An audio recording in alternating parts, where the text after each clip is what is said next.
For a lot of creators, YouTube is one of two things. Either it's something you really enjoy doing that's fulfilling your life in some way, or it's an endless cycle of disappointment and frustration. I'm sure you've noticed, just this year alone, there have been a number of very large channels, creators that have essentially stepped away from YouTube, whether it's just not creating content as often or just gracefully riding off into the sunset and enjoying their YouTuber retirement. These channels are notable because we know who they are. When they announce a retirement video, that video goes viral because they've been around for years and years, and they've achieved a lot of success and a lot of notoriety. So with all these big quitting announcements, what does that mean for the rest of us? The 114 million active channels on the rest of the YouTube platform. Less than 9% of these channels have reached 1,000 subscribers. Not 10,000, 1,000. So that means there's like roughly 100 million YouTube channels out there who, when they see this big announcement from someone like MatPat, they're probably thinking to themselves, I would love to do that one day. I would love to get just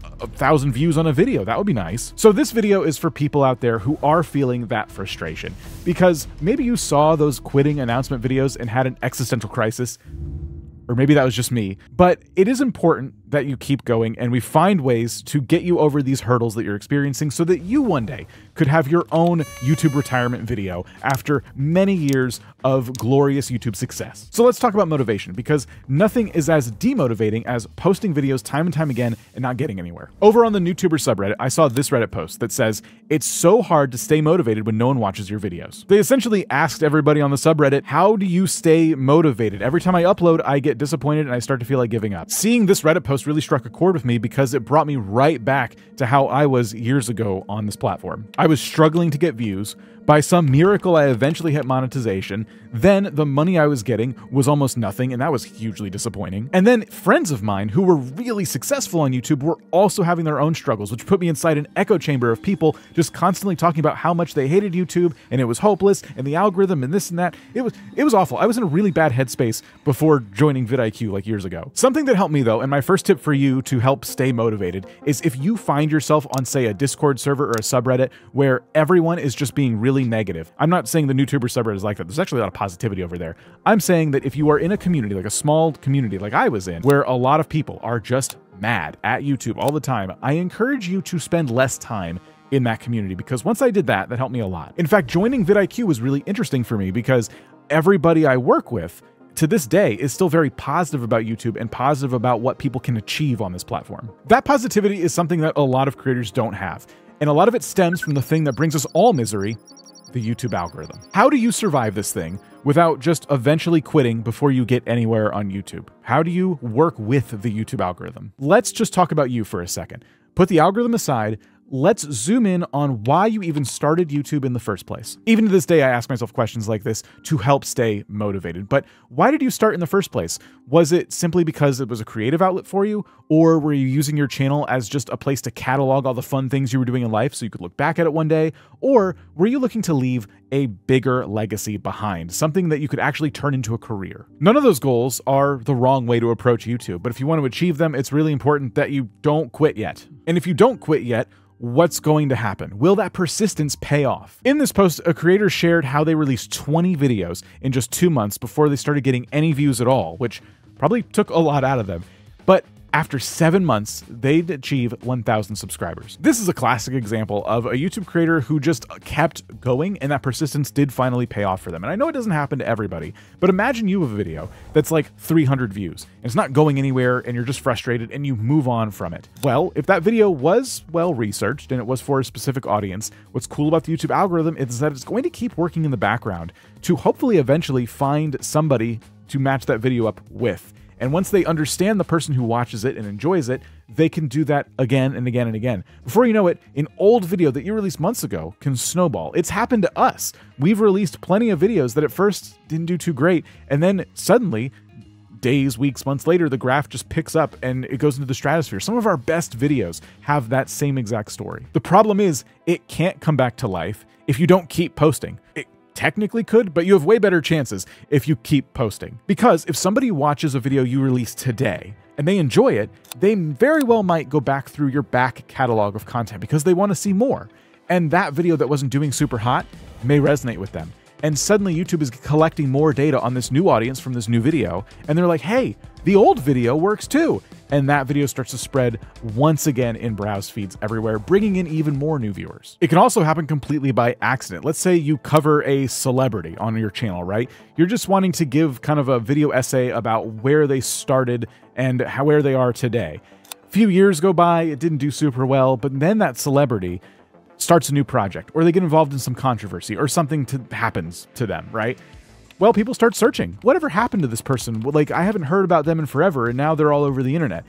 Your video could pick up traction depending on what it is and what it's about, because no one else is currently uploading about this new trending topic. So all that there is on YouTube is just general information about this person. I'm not saying you should bank on that. I don't think that's like a strategy for growing a channel. I'm just trying to say that sometimes if you release a video and you did your title research, you feel like the thumbnail looks good, you feel like the content within it is just stellar, and it didn't go anywhere, just move on. Try and learn from those mistakes and keep uploading, because you never know if that video is just going to find an audience one day.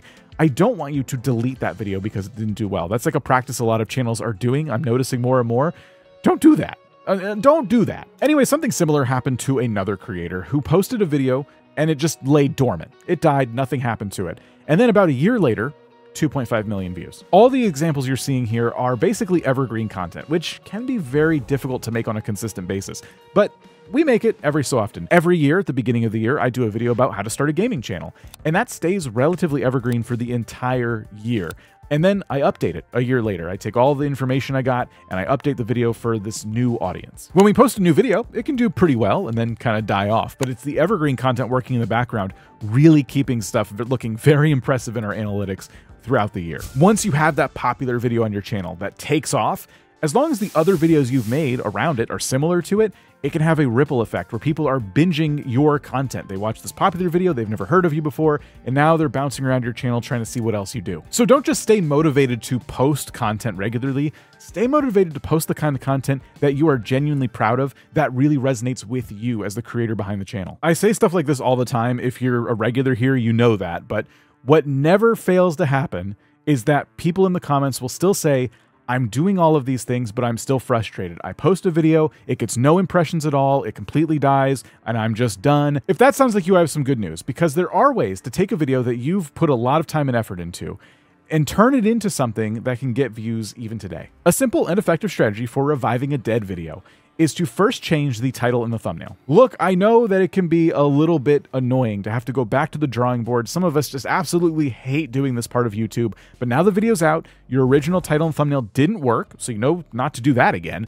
Now do some research and try and figure out what else you can do to repackage this video. Sometimes the YouTube algorithm is just going to struggle to figure out who this video is for if you miss the mark on the packaging. Your editing and everything inside that video could be stellar, but the first and oftentimes only interaction people get with your content is the title and the thumbnail. One sub tip I have for you is to take that title that you already tried and put it through our title generator and see what comes out on the other end, because that thing is trained on videos like yours all the time, right? So it's gonna know what kinds of titles are working and give you some suggestions. And even if you don't like exactly what pops out, maybe it'll get you on the right track. And if you still need convincing, consider the fact that top YouTubers like MrBeast change their titles and thumbnails even to this day, all the time. MrBeast is a total min-maxer when it comes to YouTube, but that doesn't really matter. I'm just trying to say, if this part frustrates you, just know it never ends. And YouTube is just always this game that you get to keep playing. Even when you release a video, you can't necessarily forget about it. Isn't that fun? In all seriousness, updating these things can help you out a lot. If you do try this and it doesn't quite work out still, you might just need to be brutally honest with yourself. Maybe the content that you made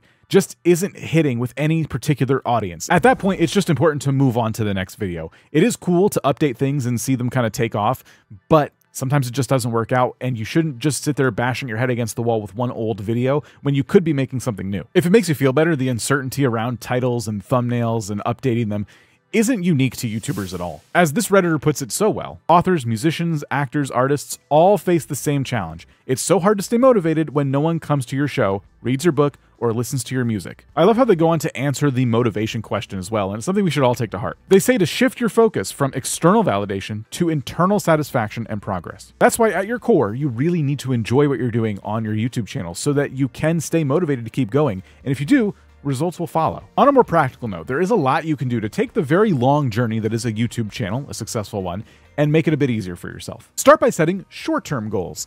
Yes, having a career one day out of YouTube is a great long-term goal, but to get there, you might want to bite off smaller chunks. For example, this creator just committed to uploading one video every weekend. And this wasn't about like hitting specific metrics. It was just to, create a habit. Implementing really small and tangible goals for yourself can really make this entire thing a lot more manageable. You could also decide to improve a specific aspect of your content with every video you upload. Whenever you hear us talking about improving 1% with every video you upload, this is kind of what we mean. It can be your thumbnails, it can be your editing, maybe it's your on-camera presence, but you always strive to do just a little bit better with one thing every time you post. Over time, what this will inevitably do is help you build the skills you need to run and manage a successful channel, because a successful YouTube channel involves a lot. You are a one-person show, and there are so many things you need to know. I know that for new creators just starting out, it can be really frustrating to put in all this time and effort and not get anywhere. But what's really unique about this period on YouTube, where you're just starting out, is that you have full license to experiment quite a bit. Take it from somebody who's working on a pretty large channel right now. Once you get to a certain point on YouTube, you're kind of locked into how you make videos, and anything you want to change, any pivots you want to make, have to happen kind of slowly. But when you have a fresh channel where you haven't done a whole lot yet, you can throw all kinds of stuff at the wall and just see what sticks. So if you're not getting a lot of views anyway, the risk is pretty low to you to just try new things. I think for me, one of the most frustrating parts about YouTube was the fact that I felt like I was putting in just as much work as all the channels that I was comparing myself to. And that's important. Don't compare yourself to other channels. But it's true. I was sitting down to record videos. I was having to edit those videos. I was having to use all the knowledge I had to make some kind of decent thumbnail. All of those things took time and effort, and I was spending just as much time and putting in just as much effort, I felt, as everybody else. But those thoughts lead to incredible levels of impatience on YouTube, because you're doing everything everybody else is. Why aren't you getting views? But at the end of the day, what's the goal of the YouTube algorithm? It's to deliver quality content to people who want to watch stuff, right? And you need to provide quality content in order for people to watch your stuff. I'm not saying that your videos lack quality necessarily. I'm just saying the competition is really steep. But you can stand out. You just need to learn some more skills. Yes, of course it was easier for everybody years and years ago because there weren't as many people creating on YouTube. If you wanted to watch a video that was a Minecraft Let's Play, it didn't need to have a flashy thumbnail or any kind of big promise of some kind of challenge. But now that's like the lowest barrier to entry to making a video, is just sitting down and talking. So you have to add a little bit more intrigue because you need to stand out somehow, and it's going to be really difficult in a world where creating content is more accessible than it ever has been. So keep working on those skills on your channel. And if you want to make your life a little bit easier, we have a video right here with 3 really big lies that are spread across YouTube all the time. We try to debunk those. Enjoy.